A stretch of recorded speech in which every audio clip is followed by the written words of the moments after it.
when you are choosing love over fear, which ego is a form of fear, that's when you're getting more. So every time that you have had a grievance and you didn't choose love, you didn't acknowledge someone with love, every time that's happened, you've kind of went down a little bit. And it's not drastic and it's not irreversible, but like if you choose love in every single situation that you're presented with, and y'all are doing fine, but there are times where people, just everybody, there are times where there's something that's bugging them and they'll have a silent grief and they'll think, I can fake it till I make it. But you can't. You can't fake love. So you have to work on that. You have to work on, this is so like multifaceted, because you have to choose love when you interact with people. And there's a thing about love that if there's something that they've done that's hurt you, for instance, it is loving to come to them and say, can we talk this out? You don't always have to pretend like it never happened. That's not saying you should pick each other apart all the time, but like if there's something that happened, it's not unloving to come to them and just say, hey, can we talk about this? I get a funny feeling with this. 9 times out of the 10, it's nothing. But if you had never said anything, then you're just kind of like holding on to that inside of you, and it's going to come out in weird, unexpected ways. Does that make sense? Yes. Have we been doing that? No, I don't think that's happened in a while, but I just want to prepare you because there may be things that trigger you. And I'm not even specifically just talking about you and Christy. I'm just talking about anybody that's close to you. In general, okay. Right. So if your daughter, and I'm not saying this happened, I'm just giving you an example. If your daughter pisses you off and you're like, oh, well, I can't feed into negative energy because that's not who I am anymore. No, you can sit down with your daughter or your son or your spouse or your friend or your sibling and just say, but only if it's like something that's really triggering you, because if you try to bury it and pretend like it doesn't exist, it still exists. You're just ignoring it. And you can sit down and say, hey, can we talk about something? Like, this is just making me feel a little weird. I don't know. You can think of words to say where it's not confrontational, because you don't want to be confrontational. No. But you can think of words to say that. Okay, so that's not really a huge issue. I just wanted to bring it up in case there's a trigger. Okay. But then also, like, there's the other avenues to getting your blessings. Don't be greedy ever. You know that. There's nothing wrong with having big dreams. There's nothing wrong with having the faith that you're going to accomplish your big dreams. That's not greedy. But like if you're saying, okay, like let me give you an example. There's this little blue glass bottle that Christy has, and she really likes it, but she also has like a huge collection of stained glass bottles. It's just like something she's always been drawn to. So she has this big collection, and some of them are valuable and some of them are not. There's this little tiny blue bottle. Hello. Hey. That Christy has that she keeps feeling led that she's supposed to give you. And she likes the bottle, but she's not attached to it. So today she was like, well, I can't figure out why I'm supposed to give this to Jennifer, but I know I keep being told that, so I'm just going to put it in my purse and give it to her.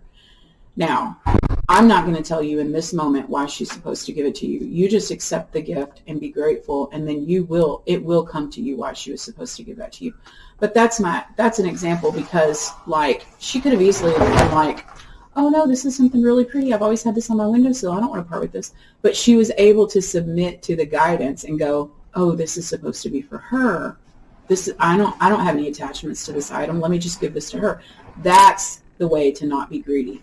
And even if it was something that she knew was worth $300, she would still submit to it. Hopefully, she would still submit to it and say, oh, I'm being told this. Let me follow this guidance. Because the blessings on the other side of that are far bigger than $300 or even $3,000. The blessings that she's going to receive and the blessings that you're going to receive from that small gesture far exceeds however much she likes the item, because she's not attached to it. And I think both of you have mastered non-attachment. I think both of you are doing very good in that, especially with material things. I don't think there's anything materialistic that either one of you wouldn't just hand over if you knew that it was necessary for your heart to grow. make sure that you're also doing the same thing with your loved ones. I'm not saying, Jennifer, that you're ever going to have to hand over your husband or your child. I'm not saying that. What I'm saying is don't be so attached. And I'm not saying you are. This is not for you specifically, Jennifer. This is for anybody listening. Does that make sense? Yes. Okay, so I'm not saying anything about you specifically. Don't be so attached to people, things, places, homes, anything, because what happens is when the devil sees that you have an attachment, that gives the devil an open window to come in and play with you, because the devil sees greed, and the devil can make greed bigger. So if you have an attachment, like, I don't even know how to, I'm not as an ascended spirit guide as the other ones are, and I know they're not going to talk to you right now because you're hosting it. I don't mind talking to you right now, but I also am not as good with explaining as they are. But like, I guess all I'm saying is, like, if you have an extreme attachment to anything, any person, any place, any home, any car, anything, the devil sees a crack open window and can slide right in. And even though the devil is powerless in the grand scheme of things, the devil's been defeated. He has no power, really. He can still play tricks on your mind. And he can still make you think that greed is important. And he can still make you think that you're going to go insane without this certain person or this certain house or this certain car, whatever. And then when he gets you to that point where you're having mind games to the point where you think, I can't survive without this person, I can't survive without this item, whatever, the fill in the blank, then that's when the devil can take it from you, because you're losing your grasp on your ascension. You're losing your grasp on your heart center. So when you don't have your heart centered, the devil can mess up so many things. But when you realize, like, if you ever see that happening, and again, this is not for you, Jennifer, this is not for you, Christy, this is for anybody. So when you see that happening, when you think to yourself, man, I would go crazy without my spouse. I would go crazy without my child. I would totally lose my center if I didn't have this house. I would totally feel like I was falling if I didn't have this car. But it doesn't matter. Fill in the blank. But this is really important for attachments to people too. When you feel that way, you've already lost your center a little bit. And yes, prayer, meditation, yoga, diet, getting out in nature, those things can really help you get back to center quickly. And y'all have learned that. Y'all have mastered that as far as getting back to your center quickly. Y'all are really, really good at that. But just don't ever, and again, because I'm not just talking to you, I'm talking to everybody in your group chat. I'm talking to everybody that's ever going to listen to this video. This is not just a specific, this is a universal thing. This is what people don't realize. So when you're not staying on your heart center and you're not doing the yoga, the meditation, the prayer, and Jennifer, when you do your videos and when you do your journaling, you're absolutely correct. That is meditation.